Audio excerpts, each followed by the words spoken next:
Siamo qui non perché siamo gente che non ha voglia di lavorare, noi siamo dei lavoratori, ma che comunque sia non ha voglia di perdere ulteriori diritti. Basta e avanza quello che ci hanno tolto, vogliamo continuare ad avere una dignità. È anche vero che non è che vogliamo dire no, c'è gente che è disposta a lavorare la notte, però abbiamo la possibilità di scegliere ora come ora. Se si dà il via libera a questa decisione da parte dei grandi di liberalizzare gli orari, cosa succede? Che non siamo più nelle condizioni di dire no, siamo obbligati a prescindere, ok? Quindi non è che noi diciamo no al lavoro notturno, c'è chi lo vuole fare, ho la possibilità di dare disponibilità e la do, ma voglio avere la possibilità di rifiutarmi qualora io non la voglio fare. Okay? Tra le altre richieste c'è anche quella delle chiusure domenicali. Certo, a noi farebbe più piacere che tutti potessimo stare a casa, è anche vero, io sono part time, quindi mi batto anche per i colleghi full time che invece loro sono obbligati dai signori in alto che hanno deciso di obbligare almeno loro al lavoro domenicale. A fronte di che cosa? Di un giorno di riposo e poi gli danno semplicemente, perché la gente deve sapere che gli viene pagata semplicemente la festività. Non è che si lavora la domenica per diventare ricchi, si lasciano a casa i figli, i familiari per andare a lavoro la domenica per 2 soldi tra l'altro. Per 2 soldi, tutto questo. Avere più diritti e allo stesso tempo poter permettere agli operatori di lavorare in modo più tranquillo e idoneo.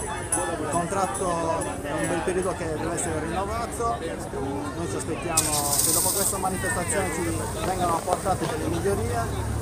Ringraziamo a tutti per la partecipazione, invitiamo tutti, se non viene sbloccata la trattativa il 19, a rincontrarci in questa sera. La soluzione il governo, ma lo fai? Che avere tutta una cosa frastagliata che non governi e non ne cavi piede. Oggi sciopero degli addetti delle aziende che aderiscono alla Federdistribuzione, la grande distribuzione organizzata, Auchan, Metro, Carrefour, La Rinascente, supermercati GF che aderiscono a Confesercenti, perché da 23 mesi sono senza rinnovo contrattuale, senza aumenti retributivi, senza aggiornamento delle norme del contratto, una trattativa che si sta allungando oltremodo, quindi oggi c'era necessità di fare uno sciopero a livello nazionale proprio per dare una spallata all'avvertenza e garantire anche a questi 5.000 addetti in Sardegna il contratto nazionale. In Sardegna scioperano 5.000 lavoratori del settore del commercio nelle aziende che aderiscono a Federdistribuzione e a Confesercenti.